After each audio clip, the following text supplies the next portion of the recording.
बड़ा आदर भाव रहता है। बाबा के संबंध में और क्या कहा जाए। चेतन कुटी में बाबा बैठे रहते।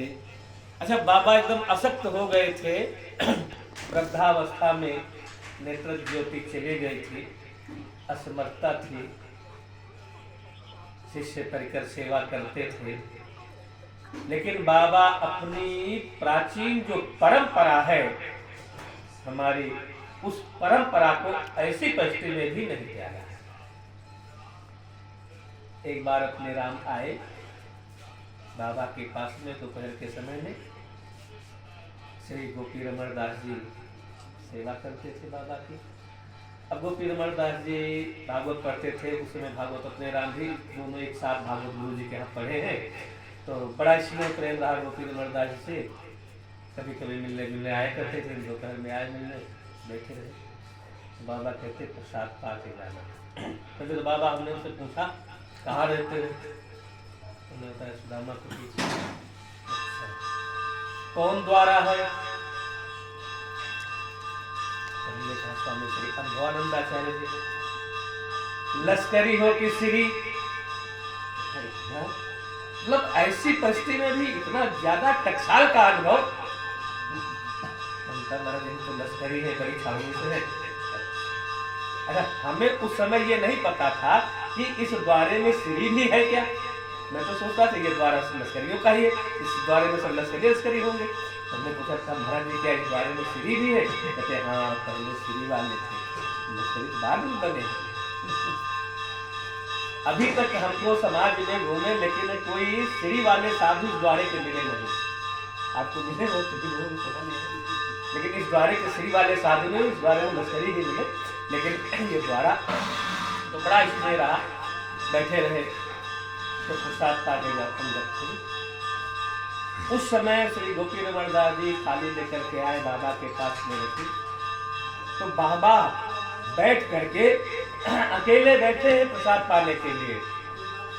हम लोग तो ऐसे ही बैठते हैं, दो चार बैठते हैं तो पा लेते हैं, लेकिन बाबा पूरी नियमावली के अनुसार पूरी आचार्यों की जय बोले। हाँ, पूरी आचार्य परंपरा की शुरू से जयकारा शुरू के, अकेले बैठे बैठे अकेले जय बोले, सबके नामों की जय जय बोल बोल करके। देखा इतनी बड़ी निष्ठा आचार्यों की। ये महापुरुषों की बात, क्योंकि महापुरुष हमेशा आचार्यों को लेके चलते हैं, आचार्यों को पकड़ करके चलते हैं। वो आचार्यों का क्या नहीं करते।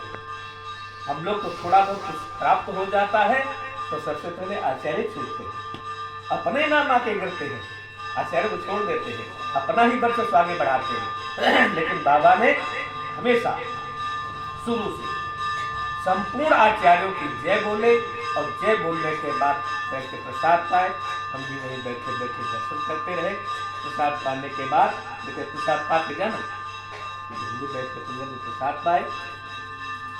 तो इतनी निष्ठा जब कभी मिलते तो बैठ के बातचीत होने लगती, फिर कुछ ना कुछ पूछने लगते, क्या कर रहे हो, पढ़ रहे हो, पढ़ रहे हैं, भागवत पढ़ रहे हैं। अच्छा, तो भागवत में कभी कोई दूसरा पूछने लगते, कोई श्लोक पढ़ के बोल देते, इसका क्या भाव होता है, इसका क्या अर्थ होता है।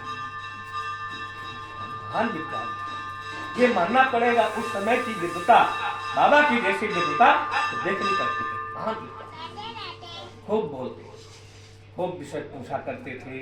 अच्छा, कुछ बताएं, फिर उसके बाद नए नए भाव बताया करते थे, बड़े अच्छे भाव बताते, पुराणों के और आचार्यों के बड़े सुंदर सुंदर। तो हम जब भी प्रायः इधर आया करते तो बाबा के पास जरूर जाते थे, बैठते थे, बाबा से कुछ ना कुछ चर्चा छेड़ते रहते थे, भागवत के संबंध में कोई ना कोई श्लोक पूछते रहते थे, तो हम बताते रहते थे। ऐसे तुम तो क्या कहना उनके जीवन के संबंध में और उनकी दिनचर्या। आजकल थोड़ा सा असक्त होने पर, अस्वस्थ होने पर हमारी दिनचर्या छूटती है, हम सबसे पहले फिर दिनचर्या छोड़ देते हैं। लेकिन बाबा ऐसी परिस्थिति में भी अपनी दिनचर्या नहीं छोड़ी। जो उनकी दैनिक दिनचर्या है, नित्य का प्रातः काल बेला में जो स्नान है, नित्य का तिलक चंदन है, यहाँ तो थोड़ा बुखार आ जाता है तो देर में नहाना, फिर तिलक ही न लगाएं, तिलक ही छूट जाता है। लेकिन बाबा का नित्य का तिलक और नित्य का अपना जप नियम जोतना है वह पूरा करें। तो प्राचीन महापुरुषों की शैली जो है वह उनके जीवन जीने की जो शैली है वही एक परंपरा इन महापुरुषों से यही सीखने को मिलता है। और इन सब महापुरुषों से यही कृपा चाहते हैं कि ऐसी आशीर्वाद दे, ऐसी कृपा करें कि वह निष्ठा, जैसी निष्ठा आपकी नाम के प्रति थी वह नाम के प्रति निष्ठा हम सब में भी आए।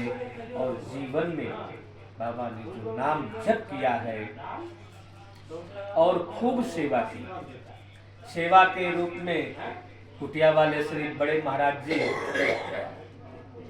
श्री सुदामा दास जी महाराज, वो और बाबा उसी क्षेत्र के हैं, इसीलिए उधर जाते, वहां से चावल उगाई करते, फिर ले करके आते यहाँ से, हाँ यहाँ से चावल ले। कितनी निष्ठा थी के संतों के प्रति।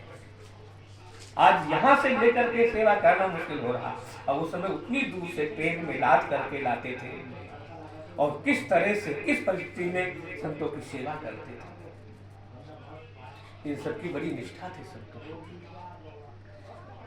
ऐसी परिस्थिति में ला करके संतों की सेवा करते। यहाँ एक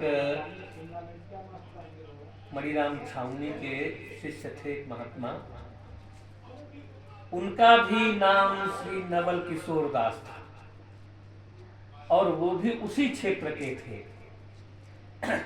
यहाँ सुंदर तुलसी लगाया करते थे चैतन्य कुटिया, और तुलसी की सेवा करते थे। बिंदी छावनी के थे, मणिराम छावनी के, बिंदी वाले बाबा करते थे तो जानते। अच्छा, हाँ बिंदी वाले थे, मणिराम छावनी के, श्री गोपाल दास महाराज बिंदी वाले बाबा कहते थे। बिंदी वाले बाबा कहते, डबल नाम था इसीलिए। हाँ डबल नाम था उनका, वही नाम महाराज जी का था, इसीलिए कोई नाम लेता नहीं था। नाम पता नहीं था, दास को अब तक पता नहीं था उनका नाम। अच्छा, बिंदी वाले बाबा जानते। हाँ बिंदी वाले बाबा, उनका नाम यही था, जो महाराज का नाम था यही नाम उनका था, इसीलिए कोई नाम नहीं लेता था। ऐसे हमारे यहाँ कुटिया में पुजारी थे ब्यास जी पुजारी, तो उनका भी नाम श्री भगवान लाल जी था। अब भगवान लाल जी महल से तो कोई नाम ही नहीं उनका लेता, सब ब्यास जी कहते, ब्यास जी पुजारी, ब्यास जी पुजारी। तो उनका नाम भी बहुत कम, शायद 2-4 नाम जानते हो, क्योंकि हमने तो कोई नाम नहीं जानता उनका, बस साली ब्यास जी पुजारी, ब्यास जी पुजारी। तो ऐसे ही जो होता है, तो उनका नियम था तुलसी की सेवा करते थे, तुलसी लगाते थे और निराई गुड़ाई करते। उनका एक नियम था, नित्य कुटिया में रासलीला देखने जाना। रासलीला के बड़े प्रेमी थे, रासलीला देखने जाते और तुलसी लेकर के जाते। तो वहाँ रासलीला देखने के बाद में श्री मौनी बाबा के यहाँ श्री गोविंदास बाबा तुलसी लेकर के जाते, फिर बैठ करके वहाँ मौनी बाबा और गोविंद बाबा उनको प्रसाद देते, जो भी ठाकुर जी का भोग लगाते, रोटी साग बात, तो वो उनको पवाते। फिर वही बियारू करते, कहते अब तो हमारी बियारू हो गई, एक एक दो दो फुलके मिल गए पाली, तो कहते अब तो हमारी बियारू हो गई, अब बियारू नहीं करना है। कहते देखो यहाँ पा लेते हैं, फिर वहाँ महाराज जी कहेंगे बियारू नहीं करते हो, तो हम कहता कुटिया पा के आया हूँ। तो ऐसे बड़ी निष्ठा थी इन महापुरुषों की। तो पुराने महापुरुषों की जो रहनी और उनकी जो निष्ठा है, वह अब नए युग में देखने को नहीं मिलती, ऐसी रहनी और वह निष्ठा। बस इन महापुरुषों से तो यही प्रार्थना है कि वह रहनी और वह निष्ठा जो है उनकी, जो नाम के प्रति उनकी निष्ठा थी, वह निष्ठा दें, और हम सबको भी नाम में वह रस मिले जो रस इन सब महापुरुषों ने नाम में प्राप्त किया है। और नाम की निष्ठा के साथ में बहुत आग्रह किया, और इस धाम को इसीलिए तो कहा है कि बाला पलते हरि भजे जगते रहाय उदास, तीर्थ भू आशा करे कब आवे हरिदास। तीर्थ की महत्ता इन संतों से है। तीर्थी कुर्वन्ति तीर्थाः, तीर्थ को भी तीर्थ बनाने वाले ये संत महापुरुष हैं।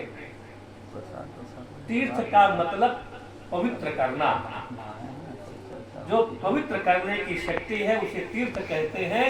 और तीर्थों को भी पवित्र करने वाले ऐसे संत महापुरुष हैं जो तीर्थों को भी पावन करते हैं।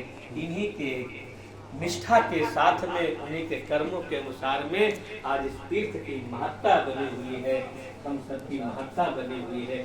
नहीं तो वास्तविकता में देखा जाए तो हम लोगों के जीवन में कोई ऐसे कर्म नहीं है जिन कर्मों के आधार से हमें जो सुविधाएं मिल रही हैं, इन सुविधाओं से हमारे कोई कर्म नहीं है, कोई क्रिया नहीं है, न कोई जप है, न कोई तप है, न कोई ज्ञान है। इन महापुरुषों ने अपने जीवन में जो जप किया है, तप किया है और ज्ञान अर्जन किया है, उन्हीं के नाम से हम सबको जो आज कुछ मिल रहा है, इन्हीं महापुरुषों की कृपा से प्राप्त हो रहा है। ये तो वास्तविकता हम लोगों के जीवन में तो कुछ है नहीं। ऐसे महापुरुषों के चरणों में हम प्रार्थना करते हैं, अपनी वाणी को विराम देते हुए कि यह कृपा हम सबके जीवन में भी प्राप्त हो। बोले श्री वृंदावन बिहारी लाल की जय। श्री सद्गुरुदेव भगवान